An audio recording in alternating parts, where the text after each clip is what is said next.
Merci aussi de la question. C'est vrai que depuis un certain temps, on remarque cette évolution timide, mais on le remarque. Au Rwanda, comme presque partout en Afrique, nous avons une société, bien sûr, qui est caractérisée par une structure sociale patriarcale, où s'observent des relations d'inégalité entre hommes et femmes. Et ça, ce n'est pas seulement pour le Rwanda. Mais depuis très longtemps, ces inégalités n'ont jamais été perçues comme injustes, mais tout simplement comme une façon de respecter les normes sociales préétablies, ou même certains n'hésitent pas à aller trop loin pour dire que même Dieu l'a voulu ainsi. Et depuis la création, que l'homme n'a jamais été égal à la femme. Ils disent, Dieu a créé l'homme et de l'homme est venue la femme. Donc, logiquement, la femme doit nécessairement se soumettre à l'homme. Non seulement on remarque ces inégalités de traitement et de considération entre hommes et femmes, entre garçons et filles, mais également s'ajoutent des violences de tout genre dont la femme et la fille sont victimes. Et ces inégalités sociales et économiques s'observent presque partout dans les pays. Ce n'est pas seulement pour les pays africains. Ces inégalités s'observent dans pas mal de pays et ça se remarque presque à tous les niveaux, que ce soit du niveau individuel et au niveau structurel. Si nous lisons les différents rapports de la Banque mondiale, qui ne datent pas d'ailleurs de très longtemps, ces rapports souvent pointent du doigt certaines inégalités qui se manifestent sous plusieurs formes selon les régions. Et souvent, on trouve que pour un travail égal, les hommes, plutôt les femmes, sont moins payées que les hommes. Les femmes sont sous-représentées dans des hautes instances de prise de décision, parce que bien sûr, c'est très bien payant. Mais pourtant, on trouve les femmes qui se retrouvent majoritaires dans les postes de travail qui sont très moins payants. Les statistiques sont là. Dans beaucoup de pays, les hommes sont susceptibles de posséder la terre, de la gérer et de l'exploiter à leur guise. Souvent, les femmes ont très peu d'influence dans la prise de grandes décisions au niveau de leur foyer. Souvent, ils ne peuvent même pas décider de comment utiliser l'argent qu'ils ont gagné. Ça, c'est une sorte de forme de manifestation de ces inégalités. Mais depuis un certain temps, grâce au travail de lobby, de plaidoyer, de conscientisation à tous les niveaux, du national à l'international, on remarque que les choses changent de plus en plus. Progressivement, beaucoup de pays font d'efforts pour lutter contre ces inégalités. Les pays mettent en place des lois, des programmes et votent bien sûr des budgets pour réduire ces inégalités et lourdes dépendances et augmenter les capacités de la femme à son autonomisation sociale, économique et politique. Au Rwanda, juste après le génocide de 1994 contre les Tutsis qui avait emporté plus d'1 million de vies humaines, on se retrouve devant beaucoup de femmes qui sont chefs de ménage, soit parce qu'ils ont été victimes du génocide, sont des veuves victimes du génocide, ou tout simplement parce que leurs maris sont en prison parce qu'ils ont commis le génocide. Toutes ces femmes étaient seules et devraient nourrir leur foyer.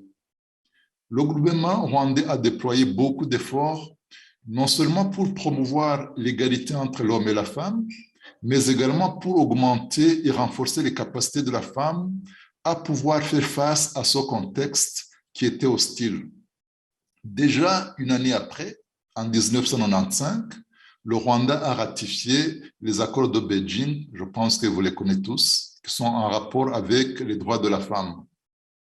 Ceci a été suivi par d'autres programmes et d'autres grandes décisions, telles que l'instauration d'un ministère spécifique qui était appelé MIGEPROF, ministère du genre et de la promotion féminine, ayant dans ses attributions la promotion de l'égalité du genre. De nombreux programmes pour promouvoir l'éducation des filles ont été introduits. La loi sur la succession et l'héritage ont été revus pour permettre aux filles d'hériter de leur père. Jusque-là, seuls les enfants garçons pouvaient hériter. La modification de la loi foncière a également suivi pour permettre aux conjoints de posséder à part égale la terre, 50%, 50%. En 2008, lors de la 63e Assemblée générale des Nations unies, le président rwandais Paul Kagame a dit que le Rwanda a choisi de faire la politique de la promotion du genre, puisque c'est le vecteur du développement. Et depuis lors, la prise en compte de l'aspect genre devient incontournable dans tous les aspects de la vie nationale, que ce soit au niveau du secteur public, privé et même de la société civile. Au niveau institutionnel, la plupart des organisations de la société civile ont dû revoir certains instruments juridiques et autres outils de gestion comme les statuts d'organisation, le manuel administratif, le statut du personnel, le règlement d'ordre intérieur, pour justement intégrer cette prise en compte de l'aspect genre. Et pour s'adapter à ce nouveau contexte au Rwanda, les organisations, nous avons mis en place la politique genre, ce qu'on appelle gender policy, pour montrer en détail comment l'aspect genre va être mis en œuvre à tous les niveaux de la vie d'organisation. Actuellement, dans presque tous les projets que nous élaborons, si quelqu'un ne justifie pas clairement comment les femmes vont bénéficier du projet, il est très probable qu'on reçoit un financement. Cela est devenu une exigence pour tous les bailleurs de fonds. Il y a une émergence de beaucoup de programmes et d'organisations nationales, internationales, qui s'occupent spécifiquement de la femme dans beaucoup de secteurs de développement, surtout la femme rurale à faible revenu. Bien sûr que les besoins sont nombreux et que le chemin à parcourir reste encore long.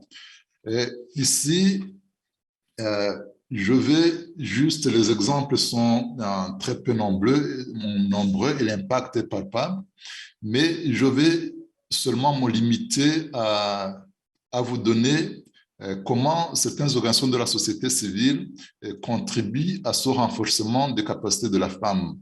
Je vais juste vous partager un petit exemple des femmes qui font le petit commerce le petit commerce transfrontalier entre le Rwanda et les pays limitrophes. Une organisation qui s'appelle Profam, dont bien sûr le CSOIB est membre d'honneur, encadre plus de 10 000 femmes qui font le petit commerce transfrontalier entre le Rwanda, les pays limitrophes, mais principalement avec la RD Congo. Elles ont été regroupées dans des coopératives et ont été connectés à une autre institution de microfinance appelée de Terimbere, aussi membre du CSOIB, pour avoir accès au crédit, au petit crédit. Ils font le petit commerce et vendent des légumes, des fruits, du maïs frais et de l'arachide. Le fait d'être regroupés dans des coopératives leur permet d'acquérir des formations sur l'entrepreneuriat féminin, l'épargne, la gestion des coopératives, le leadership, mais également cela leur offre une sécurité, une protection contre les violences et autres abus dont elles étaient souvent victimes lorsqu'elles traversent les frontières. Maintenant, elles sont beaucoup plus identifiables et reconnues par les autorités de tous côtés des frontières. Juste l'année passée, ces femmes ont reçu de l'ambassade des Pays-Bas et du Trademark East Africa un appui financier de 476 millions de francs rwandais pour renforcer leur petit commerce. Actuellement, certaines de ces coopératives ont déjà monté de petites usines fabriquant des produits qu'elles exportent même en dehors du pays et donnent de l'emploi aux hommes. Ceux qui vendaient les fruits ont actuellement de petites usines de fabrication du jus. Celles qui vendaient du maïs ont monté des petites usines de transformation du maïs, qui font la farine de maïs. Et ceux qui vendaient les arachides, maintenant, ils peuvent faire du beurre. Et ce qui est beaucoup plus important, c'est que toutes ces petites usines ont déjà reçu de Rwanda Bureau of Standards en SMAC qui leur permettent d'exporter leurs produits dans des pays étrangers, mais aussi fournir les grands supermarchés du Rwanda.